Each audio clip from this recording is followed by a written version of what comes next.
Ya, Assalamualaikum warahmatullahi wabarakatuh.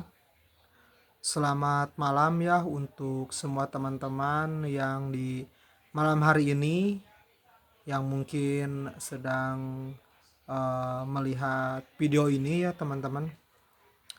Jadi ini merupakan suatu kebiasaan yang ingin saya lakukan ya setiap hari, dimana saya ingin membuat suatu habit di mana di dalam setiap hari itu minimal di 20 menit ya saya ingin berlatih dan belajar berkomunikasi. Saya ingin berbicara mengenai materi apa saja ya, mengenai hal-hal yang ingin saya komunikasikan, sehingga saya bisa untuk berlatih berkomunikasi, berlatih menyampaikan pendapat, dan juga saya bisa berlatih untuk bisa menyampaikan apapun yang ingin saya sampaikan ya. Jadi minimal 20 menit di setiap hari. Saya ingin konsisten ya untuk bisa menjalankan rutinitas ini ya teman-teman. Sekarang tanggal 2 Mei di malam hari ya, sekarang jam setengah 9 malam, dimana di tanggal 2 Mei ini saya eh, baca atau saya lihat di status WA gitu kan ya, dimana di tanggal 2 Mei ini merupakan Hari Pendidikan Nasional. Jadi di negara kita di Indonesia setiap tanggal 2 Mei ini dirayakan Hari Pendidikan Nasional. Di Hari Pendidikan Nasional ini diambil dari tokoh pendidikan Indonesia ya, tokoh pendidikan nasional Indonesia, di mana mengambil dari hari kelahirannya Ki Hajar Dewantara yang merupakan Bapak Pendidikan Indonesia, seperti itu teman-teman. Jadi kenapa ya kalau misalnya hari pendidikan itu harus diingat atau harus dijadikan hari besar ya di Indonesia, atau harus dirayakan ya hari pendidikan nasional ini, karena pendidikan ini yang merupakan hal yang sangat penting terhadap kemajuan suatu negara, suatu bangsa, karena bangsa yang beradab, kemudian bangsa yang berbudi pekerti, bangsa yang hebat, itu pasti bangsa yang lahir dari pendidikan, lahir dari kesadaran, lahir dari suatu kecerdasan dan kemajuan yang dihasilkan dari pendidikan, seperti itu. Jadi kalau misalnya kita ngelihat jauh ke belakang gitu kan ya, dimana negara kita itu sebelum kemerdekaan, negara kita itu masih di bawah pemerintahan Belanda ataupun Jepang. Nah itu yang berjuang, kemudian yang membuat negara ini bisa berdiri, bisa merdeka menjadi negara kesatuan Republik Indonesia, itu dipengaruhi oleh orang-orang dengan pendidikan yang sangat luar biasa, dengan pengetahuan yang sangat maju, seperti itu. Jadi tokoh-tokoh nasional itu ya dilahirkan dari kemajuan suatu pendidikan. Jadi terlahir itu ya dari orang-orang terdidik, karena orang-orang terdidik ini ya secara pengetahuan, kemudian secara wawasannya, kemudian melahirkan suatu kepekaan ya, melahirkan suatu kepedulian ya. Dia melihat ya bahwa negara ini ya tidak baik-baik saja ya. Jadi negara ini ya dia merasakan ya tidak bebas atau tidak merdeka, sehingga lahirnya tokoh-tokoh nasional yang merupakan orang-orang yang sangat terdidik ya, kayak misalnya Bung Hatta, Bung Karno, Sultan Syahir, itu kan ya dilahirkan ya dari orang-orang yang sangat terdidik ya. Maka ya kemerdekaan ini ya dilahirkan ya dari orang-orang dengan wawasan pendidikan kualitas yang sangat luar biasa ya teman-teman.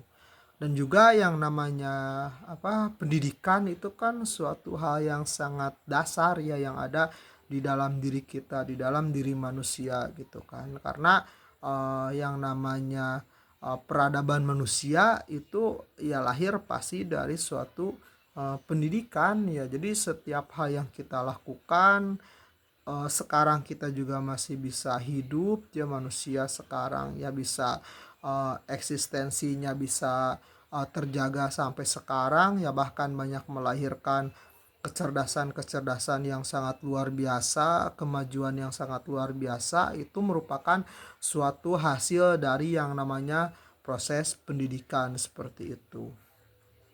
Jadi kalau menurut saya yaitu pendidikan yang sangat luar biasa dari suatu evolusi perkembangan manusia itu ketika manusia bisa menulis dan juga bisa membaca tuh. Jadi dari suatu tulisan itu yang melahirkan banyak banget pengetahuan, banyak banget sejarah, banyak banget penemuan yang itu yang terdokumentasikan ya lewat tulisan itu, sehingga bisa menambah lagi pengetahuan, bisa menambah lagi kemajuan-kemajuan yang lain seperti itu.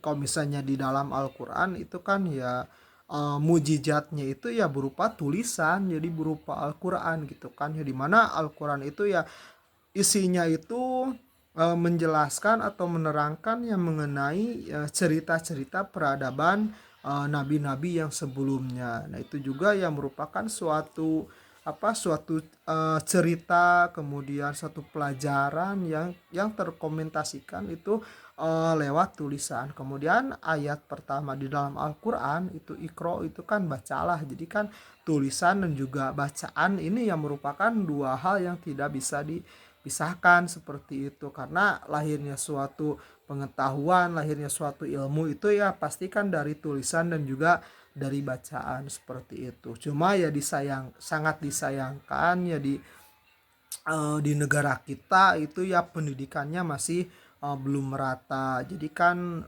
negara kita Indonesia ini kan merupakan satu negara kepulauan ya, ini kan belasan ribu pulau yang ada di Indonesia, kemudian pulaunya itu terpisah-pisah gitu kan ya, ada beberapa provinsi yang sudah lumayan cukup tersentuh secara baik oleh pendidikan, dan juga banyak wilayah-wilayah yang lain yang secara akses pendidikannya itu ya masih belum tersentuh oleh pemerintah seperti itu. Dan juga untuk saya yang sekarang tinggal di Jawa Barat itu kan, tinggal di Jawa Barat itu ya secara sekolah, secara ke fasilitas sekolah, ketersediaan sekolah itu sudah lumayan cukup memadai ya, lumayan cukup banyak dibandingkan ya mungkin di negara-negara di Indonesia, dibandingkan dengan wilayah-wilayah lain di negara Indonesia Timur, ataupun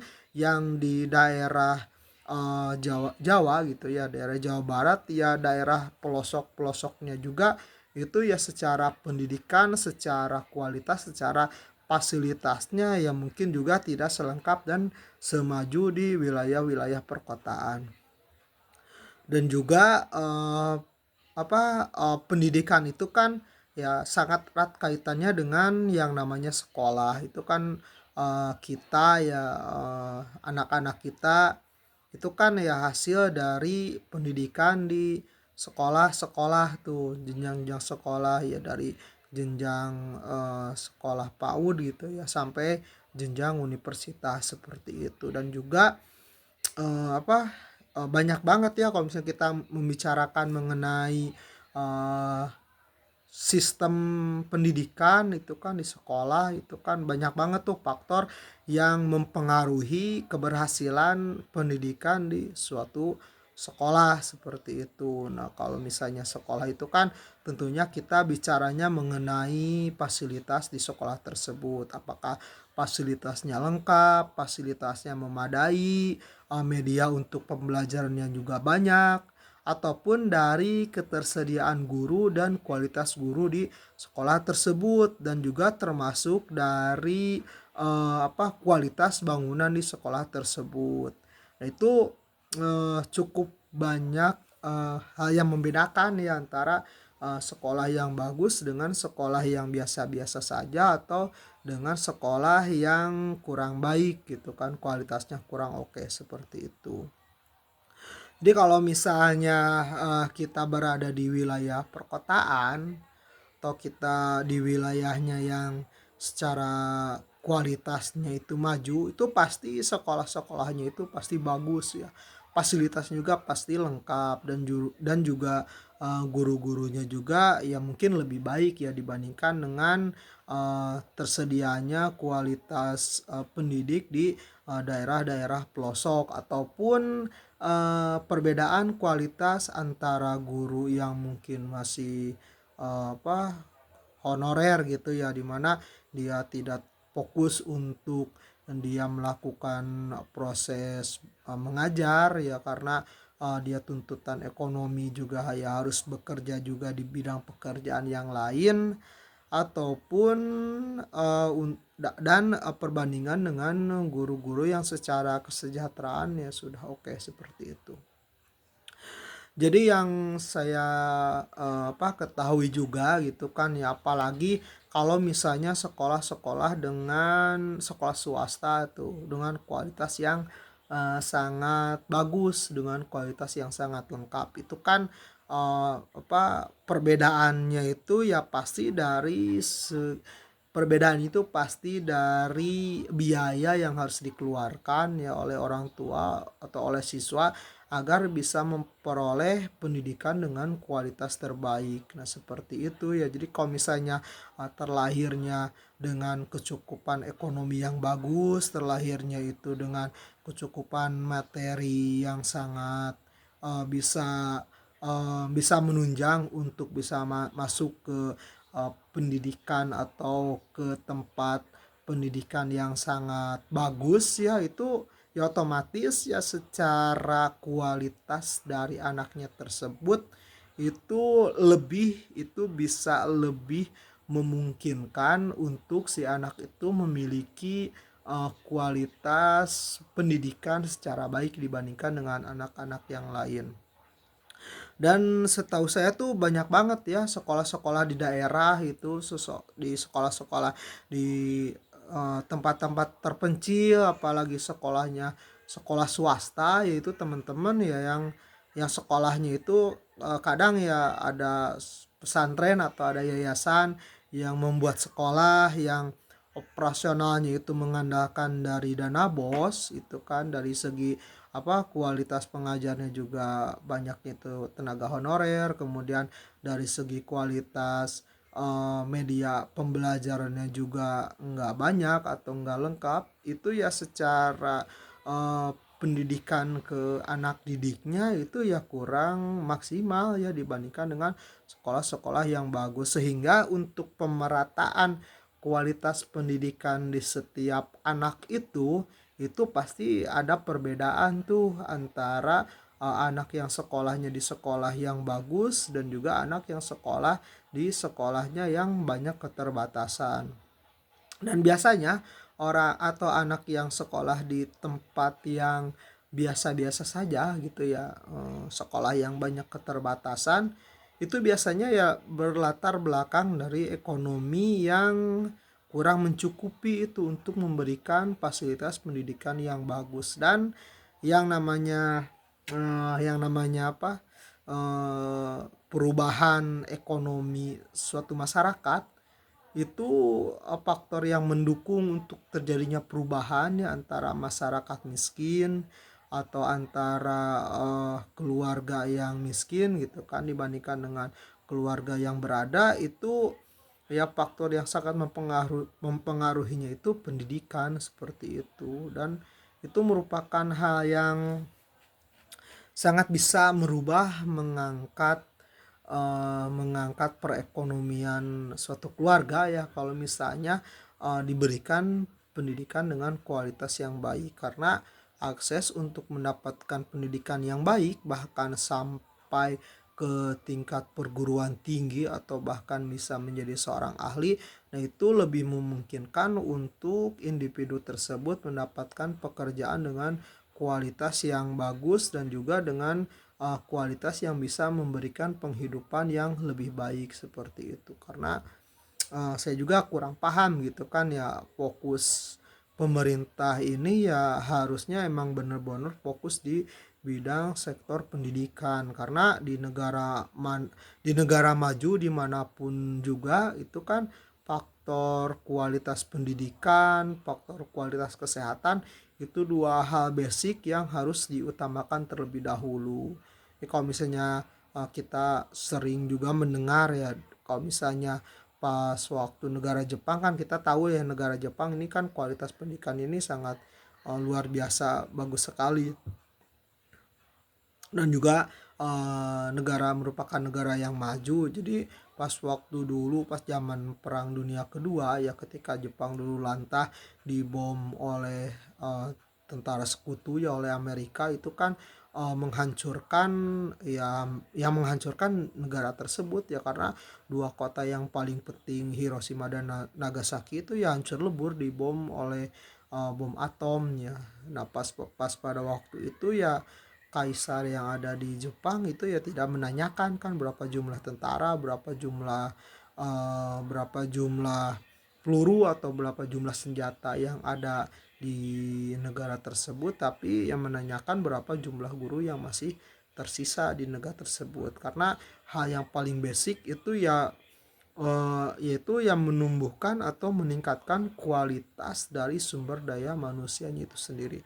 Ya banyak banget lah kalau misalnya kita udah mengetahui juga ya bagaimana kualitas suatu individu, kualitas suatu masyarakat itu sangat berpengaruh banget tuh terhadap kemajuan suatu negara. Jadi kalau misalnya kita ngelihat negara tetangga kita ya kayak Singapura, itu kan ya bagaimana suatu negara yang kecil, suatu negara dengan sumber daya alam yang sangat terbatas, suatu negara dulu yang sangat kesusahan ya ketika tidak diikutsertakan masuk ke negara kerajaan Malaysia ya, karena pas pada waktu itu Lee Kuan Yew dia ingin meningkatkan kehidupan di negaranya itu dengan meningkatkan kualitas manusia yang sangat luar biasa, penuh perjuangan kan ya, dan bisa sukses seperti itu. Dan kita bisa lihat sendiri kan bagaimana posisi negara Singapura saat ini ya, begitu juga ya negara-negara yang lain. Kalau misalnya kita ketahui bersama ya, kita ada yang namanya istilah ya kutukan sumber daya alam gitu ya. Ya misalnya kutukan sumber daya alamnya sumber daya alamnya melimpah itu biasanya tuh ya malah banyak ya rakus gitu ya, banyak keserakahan tuh. Jadi dari segi orang-orang yang berwenang untuk bisa memberikan pendidikan yang fokus pada pendidikan, yang memberikan pendidikan yang sangat layak untuk masyarakat atau untuk warga negaranya itu ya hampir tidak ada seperti itu ya. Mungkin mereka ketakutan juga ya, kalau misalnya masyarakatnya udah pintar, rakyatnya udah pintar ya, takutnya kan kita pasti tuh jadi yang orang yang kritis gitu kan. Karena orang yang kritis itu ya orang yang pasti banyak membaca, nalarnya juga berjalan gitu ya, wawasannya banyak, pasti itu akan melahirkan orang-orang yang kritis, orang-orang yang bertanya seperti itu. Dan saya rasa ya dengan sistem ekonomi yang diterapkan sekarang, kalau misalnya orang-orangnya sudah pintar itu pasti akan kesulitan tuh untuk orang-orang yang rakus ya, untuk dia bisa menguasai perekonomian atau menguasai sumber daya yang ada di negara kita. Jadi ya ini pendidikan ya sangat urgent sekali ya untuk negara kita ya, apalagi ya sekarang anggaran pendidikan juga ya ada dialokasikan juga untuk MBG ya. Mungkin nanti di pembahasan yang selanjutnya saya juga mau ngebahas juga ya mengenai pandangan saya mengenai MBG ya teman-teman. Jadi untuk materi saya di malam hari ini di 20 menit saya belajar komunikasi, kesimpulannya itu di sini saya berbicara mengenai Hari Pendidikan Nasional, di mana banyak hal yang sangat penting ya di Hari Pendidikan ini. Bagaimana kita harus ada kesadaran tuh untuk kita bisa memaknai di Hari Pendidikan ini dengan kita bisa meningkatkan kualitas pendidikan yang ada di dalam diri kita ya. Salah satunya ya kita dengan banyak membaca ya, literasi kita masih rendah ya teman-teman. Dan juga bagaimana ya bisa meningkatkan kualitas yang ada di dalam diri kita sehingga bisa melahirkan suatu bangsa yang kuat, bisa melahirkan suatu bangsa yang cerdas, dan tentunya bisa menjadikan negara Indonesia yang maju, dan juga mengurangi orang-orang yang jahat yang ada di negara kita. Oke, salam pendidikan ya teman-teman, terus bergerak untuk kita lebih baik lagi, kita lebih cerdas lagi, dan juga kita fokus pada perbaikan yang ada di dalam diri kita. Mungkin itu yang bisa saya sampaikan, dan juga kalau misalnya ada teman-teman di sini yang melihat video ini dan juga memberikan masukan ya mengenai komunikasi saya ini harusnya seperti apa, ataupun koreksi ataupun tambahan-tambahan, ini saya sangat terima kasih sekali ya untuk teman-teman. Jadi mudah-mudahan saya konsisten untuk terus saya belajar dan juga berlatih. Oke, assalamualaikum warahmatullahi wabarakatuh.